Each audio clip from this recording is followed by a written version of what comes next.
Godhra Dahod highway પર અકસ્માત સર્જાયો છે। લક્ઝરી બસના ચાલકે સ્ટીયરિંગ પરથી કાબુ ગુમાવ્યો છે। મહત્વનું છે કે લક્ઝરી બસ આગળ જઈ રહેલા ટ્રેલર પાછળ ઘૂસી ગઈ હતી। અકસ્માત સર્જાતા મુસાફરોમાં અફરાતફરીનો માહોલ સર્જાયો હતો। 14 મુસાફરોને ઈજાઓ પહોંચતા તમામ લોકોને સારવાર માટે હોસ્પિટલ ખસેડવામાં આવ્યું છે।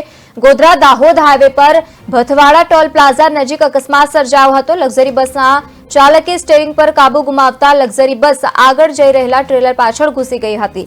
અકસ્માત જે દરમિયાન સર્જાયો લોકોના ટોળે ત્યાં ઉમટી આવ્યા હતા। અમદાવાદથી ભોપાલ જઈ રહેલી લક્ઝરી બસને અકસ્માત નડ્યો હતો। મહત્વનું છે કે ગોધરા નગરપાલિકા ફાયર બ્રિગેડના કાફલા ઘટના સ્થળે આવી પહોંચ્યો અને ત્યારબાદ પાણીનો મારો ચલાવી અને જે રીતે કામગીરી કરવામાં આવી તો બીજી તરફ મુસાફરોને નાની મોટી ઈજાઓ પહોંચતા તે લોકોને સારવાર માટે હોસ્પિટલ ખસેડવામાં આવ્યું છે। પોલીસે સમગ્ર મામલે કાર્યવાહી હાથ ધરી।